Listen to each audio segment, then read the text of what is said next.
The biggest banks in the world have been quietly buying up this specific stock. The report calls this the end of the institutional quiet period.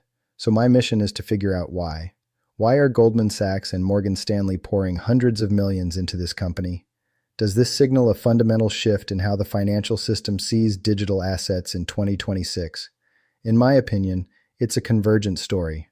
Traditional finance realized they couldn't beat the new rails, so they decided to own them. As I dig into the filings, it looks less like a trade and more like a strategic takeover. Let's look at the 13F filings, the quarterly reports for managers with over $100 million in assets. The trend for BMNR is incredibly one-sided. In the last quarter, every single major bank reporting increased their position. Zero net selling. Let's look at the magnitude. Goldman Sachs jumped out immediately. They increased their stake by 587%, buying over 4.4 million new shares in a single quarter. Their total holding is now 5.22 million shares. You don't buy that much if you think the sector is going to zero. And it's not just traders. Look at BNY Mellon, the world's largest custodian bank. Their business model is safety. Yet, they increased their position by 497%. When a custodian bank does that, it signals they expect this asset to be a cornerstone of future portfolios. Citigroup is up 542%, and Vanguard added nearly 2 million shares. But one player stands above the rest, the king whale, Morgan Stanley. Unlike Goldman, Morgan Stanley was already a huge holder. Logic suggests they might trim the position for profit, but they didn't. They added another 2.5 million shares, a 25% increase. They now control 12.19 million shares, valued at over $331 million. Now, $331 million is a lot, but for a bank that size, isn't it just loose change? Well, you have to look at concentration, not just raw dollars. Banks rarely take positions this concentrated in a small-cap infrastructure company unless they are securing a strategic foothold. They aren't buying to catch a 10% rally. In my view, they are effectively privatizing the future infrastructure of the financial system. To understand that future, I need to look at the strategy. The report highlights the appointment of Amy Oldenburg as Morgan Stanley's new head of digital asset strategy.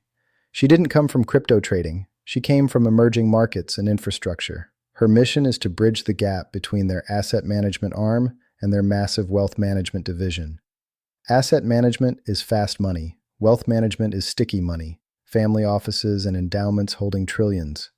Right now, wealth management clients want exposure, but the friction is too high. A $500 million family office cannot manage private keys. The liability of losing a seed phrase is a non-starter. This is the structure-first strategy. By owning BMNR stock, Morgan Stanley effectively owns the mining and staking infrastructure. BMNR is the rails. They provide the physical and digital infrastructure to generate yield and validate transactions, so they get exposure to crypto yield without taking direct custody of coins or risking lost keys. They've solved the custody problem by owning the source of the yield. Precisely. But BMNR isn't just a generic miner anymore. The report reveals a hidden asset on their balance sheet called the ETH Fortress. BMNR has evolved into a sovereign validator for Ethereum. They hold a staggering 4.23 million Ethereum, and 3.0 million of that ETH is staked, meaning it's earning yield every single block. Here is the moat. You can't just write a check for 3 million ETH and start staking it tomorrow. The Ethereum network has a churn limit, a queue that restricts how many new validators can enter per day to maintain stability. There are roughly 4 million ETH waiting in the global queue right now, and BMNR owns about 2 million of that queue. Yes, they effectively control 50% of the line to enter the staking network. If a competitor wants to catch up, they can buy the ETH, but they can't turn on the yield switch. They are stuck in line earning 0% while BMNR compounds yield. It's a temporal advantage you cannot buy your way out of. This leads into the macro view, the supply shock. The Ethereum staking ratio has risen to about 30%, meaning nearly a third of all ETH is locked in validator contracts and removed from the market. The float is shrinking rapidly. Exactly. As demand returns, driven by ETFs and these bank clients, there is simply less ETH available to buy.